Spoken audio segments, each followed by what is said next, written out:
भागती है ना गोली क्रॉस कि कोई इसको हाथ नहीं दे सकता। और कोई अगर बहम में हो कि भाई कोई गाड़ी इसको हरा सकती है रेस में या फिर टग ऑफ वॉर में, वो आ जाना फील्ड में। बट भाई मैं कहता हूँ ऐसे भरे मैदान में धूल ना चटा दी तो हम भी फॉर्च्यूनर वाले नहीं। ये देखो भाई, इसको हम बोलते हैं हेडलाइट वॉशर है भाई, दोनों साइड देख लो। आज वाली फॉर्च्यूनर में भी आती है सब चीजें। That's why Toyota is love भाई। 14 मॉडल है, ली तो थी मैंने भाई, कंटेंट बनेगा बढ़िया, खूब आराम से 6 महीना 8 महीना 1 साल तक मौज मारेंगे इस गाड़ी के साथ। लेकिन भाई जो मैं इसको सोचता था ना कि यार ये थोड़ी बूढ़ी गाड़ी सी ऐसे ही होगी, चलने में स्मूथ नहीं होगी, और वो जो नॉर्मली स्कॉर्पियो वाली फीलिंग है ना, इसको देखने से इसकी साइज से और मंदे टाइम की एक वो रेफरेंस याद आती है, तो बड़ी ऐसी लगती है कि और सी होगी भाई गाड़ी, चलने में इतना मजा नहीं आएगा। बट भाई ये तो रॉकेट है।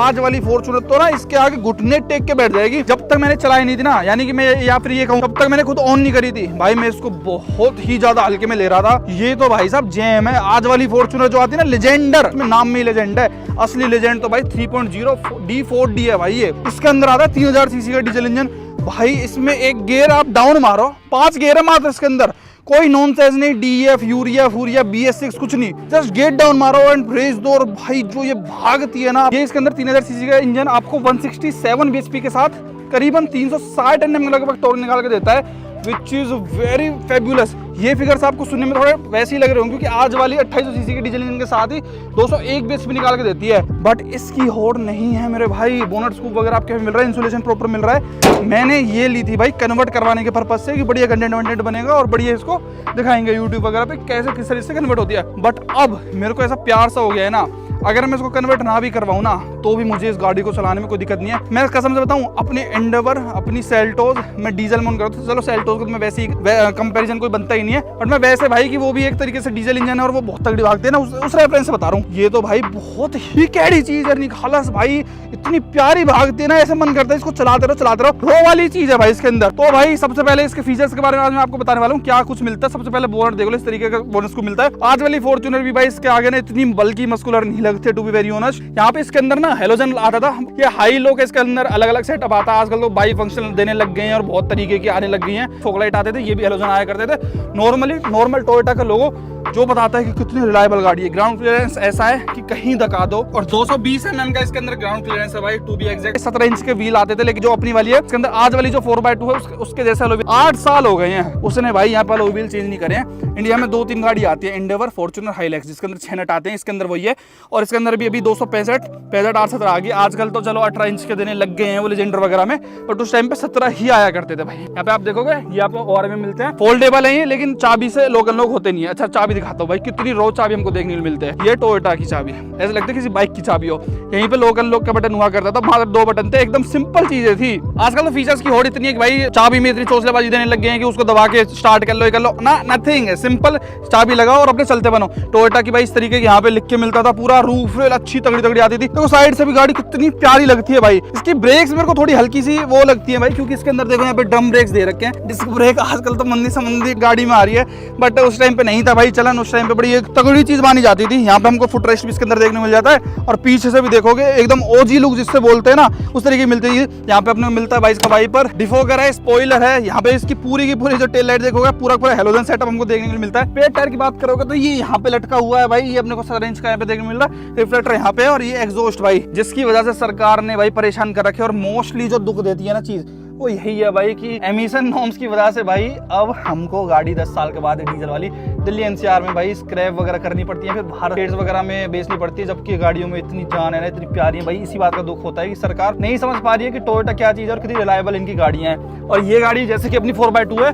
तो ये रियर व्हील ड्राइव है, इसके दोनों पिछले पहिए घूमते हैं। अगर 4x4 होती तो वो ऑल व्हील ड्राइव रहती है, उसके चारों पहिए ऑल टाइम घूमते रहते हैं। बाकी उसमें डिफरेंशियल लॉक वगैरह सब कुछ कर सकते हो। बाकी भाई इसमें के अंदर कैमरा भी मिलता है, जो कि मैंने जैसे 10 साल इसके होने वाले ऑलमोस्ट भाई, आज भी इसका कैमरा परफेक्टली काम करता है। छोटी सी डिस्प्ले हो बेशक से, बट उसमें बहुत क्लियर कैमरा उस टाइम के हिसाब से आता था, जो शायद आज MG वगैरह आज भी अपनी गाड़ियों में नहीं दे पा रही है। यहाँ इसका कैमरा मिल रहा है, और जो इसकी नंबर प्लेट वाली लाइट है ना, ये हेलोजन ही है अपनी। बाकी जो ये सीट्स वगैरह हैं, इनको आज जिस तरीके से फॉर्च्यूनर में हम एडजस्ट करते हैं ना, ये 32 ही हटा के जो जैसे इस तरीके की आती है, और लटकाया करते थे हम, मतलब जो सीट्स हैं उनको इस तरीके से, जैसे ये हट गई ना, ये इस तरीके से होती थी भाई उस टाइम पे भी, जैसे आज वाली में हो रही है। तो इलेक्ट्रॉनिक्स वगैरह के मामले में तो एंडेवर इससे मतलब बहुत ऊपर, जिसमें बटन वगैरह दबा के आप वो लुटा सकते थे ये सब। लेकिन भाई वो बहुत नाजुक कली गाड़ी थी, उसमें कोई भी दिक्कत हो जाए तो भाई आपको पता ही है हमारे साथ क्या क्या हो रखा है। इसके अंदर ऐसा कुछ भी नहीं, इलेक्ट्रॉनिक्स वगैरह है नहीं, एकदम रो मैकेनिकल गाड़ी है, सब चीज एकदम मतलब वो मंदे टाइम की बहुत तगड़ी। ये गाड़ी ना स्क्रैप में भी भाई साहब इसका इंजन और गियर बॉक्स में इतना दम है कि ये 4-4 लाख रुपए के आफ्टर मार्केट मतलब स्क्रैप में भी इस गाड़ी की 4 लाख वैल्यू रहती है। अगर सरकार भी इसको निकस्त कर देना एकदम कि भैया पकड़ ली है, थाने में सीज हो गई है, अब गाड़ी नहीं चल सकती, तब भी 4 लाख रुपए तो अपने खरीदी है, 4 लाख का और नुकसान हो जाएगा। 8-70 के लगभग तो मैंने खरीदी ही थी। उस टाइम पे भी इसके अंदर लाइट्स अपनी ऑटोमेटिक हमको देखने को मिलती थी। अब चलते हैं मेन इंटीरियर की तरफ भाई साहब। यहाँ पे आप देखोगे ना, इसकी ये वाली जो विंडो है ऑटो 1 टच अप डाउन है, लॉक एंड लॉक यहाँ से हम लॉक कर सकते हैं। एक बोतल रखने का स्पेस यहाँ पे, स्पीकर वगैरह चारों दरवाजे में आते थे, यहाँ पे थोड़ा सॉफ्ट टच हमको देखने के लिए मिल जाता था। और हमने मिरर्स को फोल्ड करने का सिस्टम हमको पूरा दे रखा है भाई साहब इस जगह पे। ये आप देख रहे हो ये वाला बटन, इसको जैसे ही मैं दबाऊंगा आज भी इसके जो ORM से परफेक्टली वर्किंग है। ये होती है भाई टोयोटा की रिलायबिलिटी। 10 साल होने को गाड़ी को, लेकिन आज भी परफेक्टली वर्क कर रहे हैं। और जो सीट वगैरह है वो थोड़ी चूचू पूचू तो करने लगी है, लेकिन इलेक्ट्रॉनिक आती थी उस टाइम पे भी थोड़ी चूचू पूचू करती हैं, लेकिन जैसे बहुत टाइम तक इसको अगर यूज़ में नहीं करते, थोड़ी सी स्लो है हल्की सी आज के तारीख में अगर हम देखें, बट ग्रीस फ्रीज हो जाए इस पे ढंग से तो फिर कोई दिक्कत नहीं है, बढ़िया काम करने लग जाए। तो उस टाइम पे तो कितने कमाल फीचर थे, आप सुन रहे हो कैसे ची ची ची ची कैसे अजीब सी कर रही है। और इसके अंदर कुछ भाई एक्सक्लूसिव ऐसे भी फीचर्स हैं जो आज वाली फॉर्च्यूनर में भी देखने के लिए नहीं मिलते हैं। जैसे ये तो अपना हो गया इल्यूमिनेशन वगैरह का, और ये तो बाकी और के कंट्रोल है। लेकिन एक जो बटन है ना भाई, ये बहुत खास है। अभी इसके लिए मेरे को बाहर जाना पड़ेगा। जैसे ही इस बटन को दबाएंगे तो देखना क्या मैजिक होता है भाई। ये देखो भाई, इसको हम बोलते हैं हेडलाइट वॉशर है भाई। दोनों साइड देखना, इसके अंदर पानी नहीं है, 10 साल में पानी इसका सूख गया, नहीं तो भाई इसमें तो पानी आता है। और अपने कितने कूल लगते हैं भाई ये देखने में। ये देखो आज वाली फॉर्च्यूनर में भी आती है सब चीजें। That's why Toyota is love भाई, इसलिए इसको बाहर की कंट्रीज में भी इतना ज्यादा प्यार मिलता है। इसमें पानी वानी डाल देंगे तो हेडलाइट वॉशर भी उस टाइम पे मिलता था भाई। ग्लास व्लास रखने के लिए सिस्टम और ऑटोमेटिक लाइट्स के कंट्रोल। बाकी एक और सबसे तगड़ी चीज फॉर्च्यूनर पे जो है भाई, स्टार्ट करते हैं। ये देख रहे हो इंजन की ब्यूटी क्या है, ये वाली यहाँ पे टोयोटा का जो बैज लिख के आता है। बंद करूंगा, फीचर नहीं देते ये लोग, लेकिन जो ये वाली इंजन है ना इसके बहुत रिफाइंड और बहुत, मैं कह रहा हूँ ना मेरी खुद सोच बदल गई कि भाई यार ये गाड़ी क्या ही भागती है, रॉकेट है। 10 साल में चाहे इसकी बॉडी गल गई हो, गली भी नहीं है वैसे, पुरानी दिखने लगी हो, जंग लग गया हो, बट एवर, क्योंकि भाई लोहा है यार, अब 10 साल बाद तो हो गई। बट भाई चलाने के मामले में तो ऐसा मजा आता है कि यार नई गाड़ी में कोई चला रहा हूँ। यहाँ इसका मीटर मिलता है भाई 200 तक स्पीड मार्किंग है। यहाँ पे इसको मिलता है टैकोमीटर, इसका ये डीजल है ना, उसमें पेट्रोल में भी आती थी। यहाँ पे हमको इंजन टेम्परेचर और यहाँ पे पता चलता है फ्यूल का पूरा सिस्टम।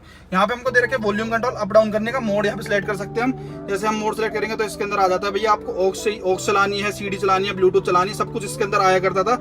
ये देखो ये अब ब्लूटूथ आ गया है। हालांकि इसका जो अब टच स्क्रीन है ना वो काम करना बंद कर दिया है भाई, कहीं कहीं पे जैसे मैं यहाँ पे प्रेस कर रहा हूँ ये चलता ही नहीं है यार, सैड लाइफ है हमारी थोड़ी सी।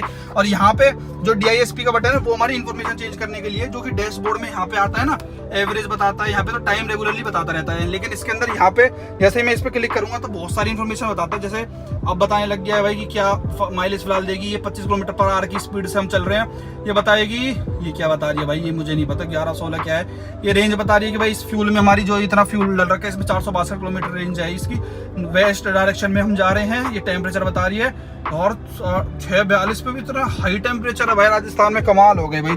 यहाँ चाबी वाबी लगती है इसकी, एसी वेंट इस तरीके का आता है, तो एक तरीके से रो हुआ करती थी, नोवा जैसी फील थी भाई इसके अंदर। और यहाँ पे भी ये छोटी मोटी बोतल तो आप आराम से इस तरीके से घुसा सकते हो भाई।